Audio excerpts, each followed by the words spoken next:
There are some two political assumptions that Sabina Chege and Kanini-Rigathi made when they allowed themselves to act a script of Rigathi Gachagua to try to revenge against Uhuru Kenyatta.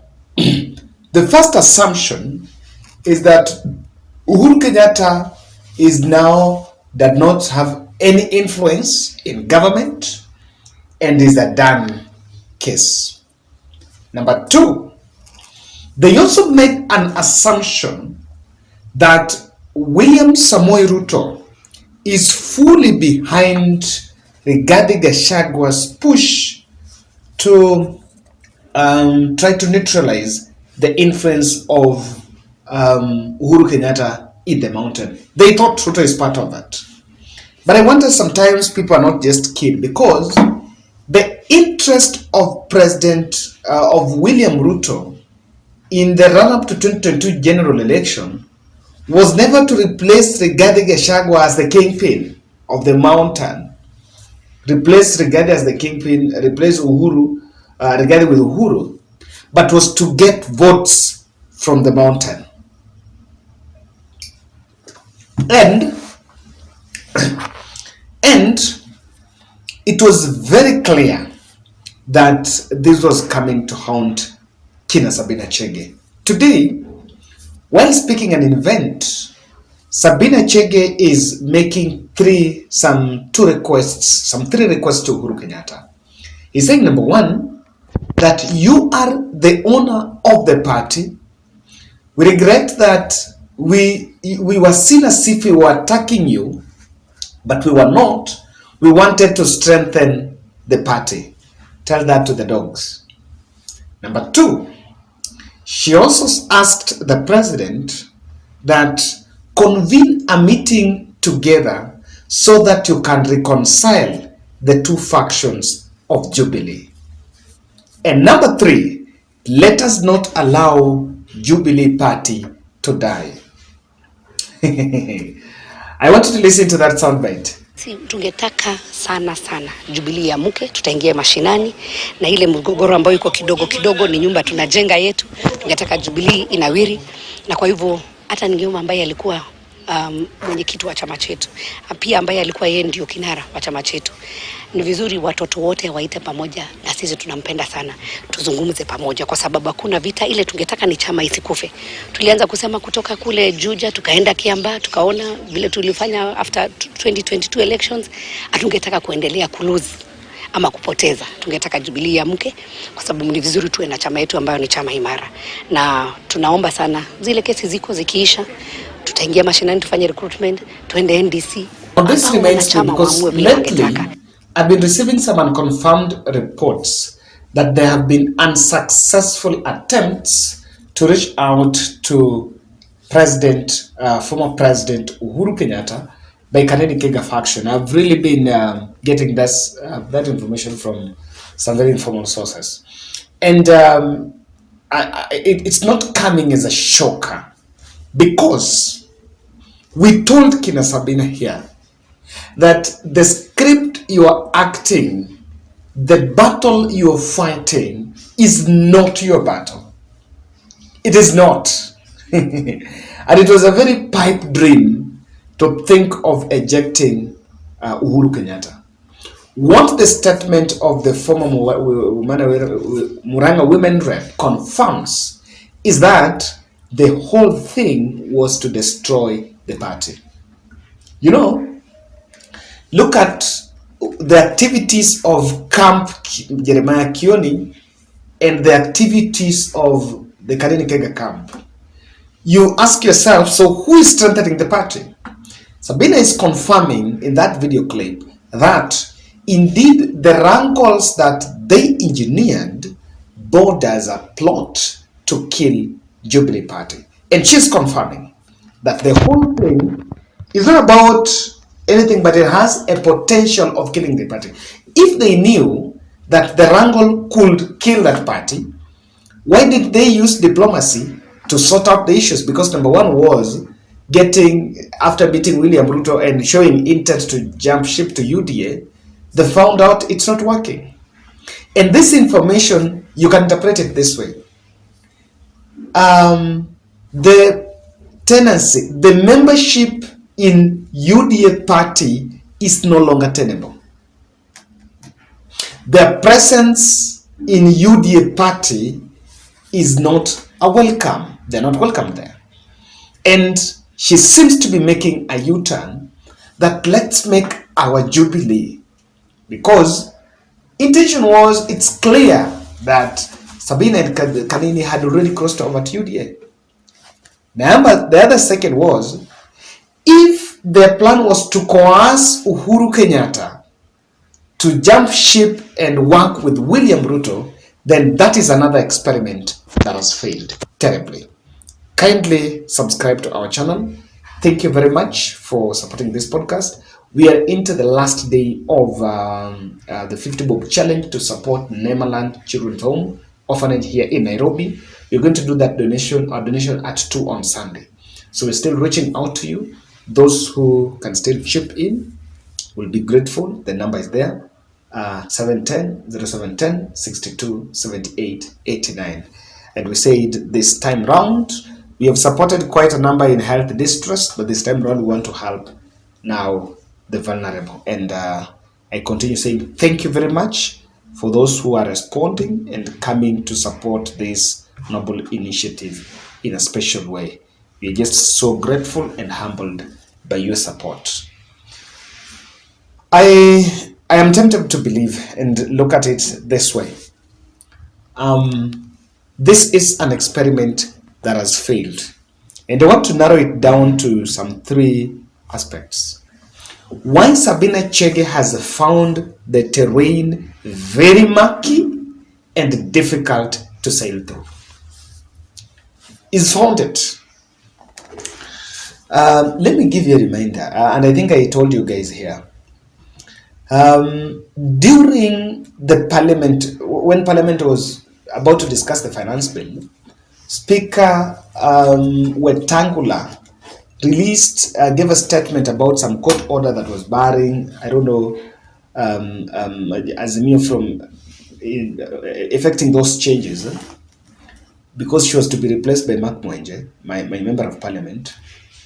And something happened that there was a fracas in the house, and quite some MPs were pushed out, and there was a fracas between her side and Millie Odhiambo side. And there is one observation that many people made, that none of other Jubilee members defended Sabina Chege. Not even the UDA members defended Sabina Chege in the house. In fact, she was just whisked by the sergeant at arms, then the PS after that altercation. Even after that, she had to fake some 2 stories of Koriake Meribika, and the other one was, I don't know, an iPhone stolen. The media did not speak those 2 stories to draw sympathy and to try to create a scene. It was not applauded. And it was already red signal that something is not happening. There are 3 other reasons why I can tell you that it has become difficult. Number 1, judiciary has refused to play the Jubilee games. That Jubilee coup has been hatched between the ORPP, and the ORPP has been supporting. If you follow it from the very first meeting in Nakuru, a meeting was held on Friday.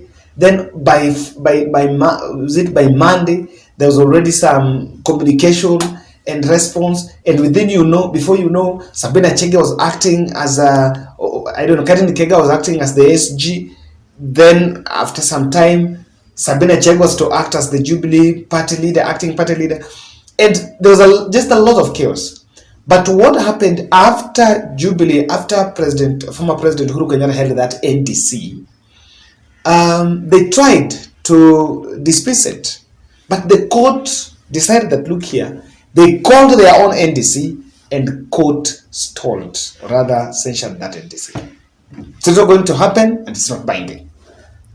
So they've been winning on some of this, but when it comes to tribunal has been fairly trying to look at both sides of the coin. And I think the whole thing, the confidence of executing the coup was that we already have the backing of state machinery.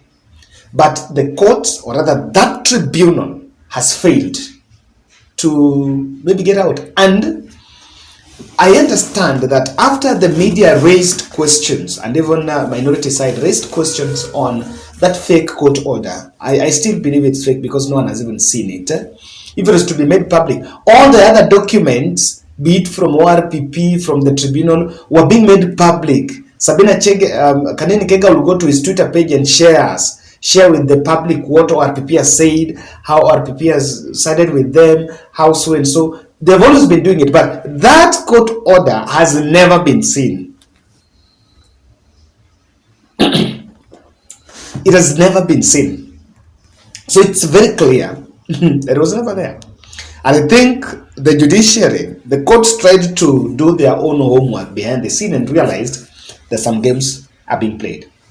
And immediately that did not work, there's no need to look for Uhuru Kenyatta. Number two, UDA Mount Kenya caucus has rejected Sabina. And that is exclusively because of the local politics. Politics is about interest. What is Sabina Chege's interest in politics is to go back and vie as an MP, maybe in Kigumo or as a women rep.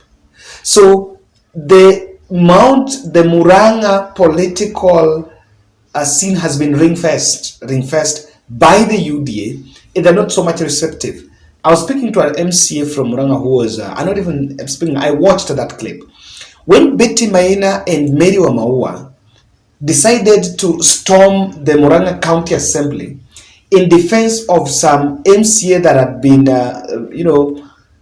had been punished and had been ejected from the assembly for only 3 months. I'm going to look at that analysis in my next video. The MCAs, the other MCAs in Murang'a County were asking that there is this umbrella body called KEWOPA. KEWOPA is allegedly a group of Kenyan women in parliament that are fighting for the rights of other women. They were challenging Kina Betty Maina and Mary Wamaua, the Maragua MP, to explain why they are taking time to fight for a mere MCA while Sabina Chege is in the National Assembly and they're not helping Sabina to fight the battle. You remember that? So if you listen to that clip, you realize that Sabina was expecting a bit of a massive reception in the UDA circles, but that has not worked. That has not worked because herself, she came out and said she was a potential of becoming even a running mate to Raila Odinga. That means that person had already had a profile. And Kanini-Rigathi also knows very well that this is not a person that is lightweight. Number two, they made assumption. The way forward, the road had become so much dark because Uhuru Kenyatta is still grounded in government. And William Ruto cannot despise Uhuru Muigai Kenyatta, especially the whole discussion about the economy. You cannot despise him. And that is why William Ruto has no option but to make sure that you don't begrudge Uhuru. Because if you want to go and borrow loan in these banks, Uhuru can make a call and you don't get it. Yes. There's some sectors that are a bit of stake here and there. So you cannot despise Uhuru Kenyatta. They thought that Uhuru was part of the Rigathi scheme. And that is why he's begging for Uhuru. And I really appreciate the reaction of Uhuru Kenyatta. Because what the Uhuru Kenyatta has reacted here is they're expecting that Uhuru was going to bring them together and, sit them down. And what the reaction of former President Uhuru Kenyatta is to go behind and fight these battles without involving them. They thought they would be involved. Not. Uhuru has gone to the higher table and has also played the software politics. These guys were just playing the hardware. Uhuru has gone silent, and in that silence, they've always thought, this man is not doing anything. But behind the scene, he pulled the triggers. And that reaction has really complicated. I don't see nowadays Kanini Kuru in this country. He's now relocated to Uganda, Tanzania, and is focusing on the work there. And so Sabina Chege has remained here ranting. All the other Rebel Jubilee members, including, they were not the only two, all the others seems to have turned leaning and are quiet. The budget estimates that I've just read also have shown people the real thing. That even if you met in State House and you will go and tell the people that you're going for development, that budget finance bill did not really show a tangible feeling that we have tried, or rather we've gained something from working with the UDA. It's shareholders that are getting it. That's my take.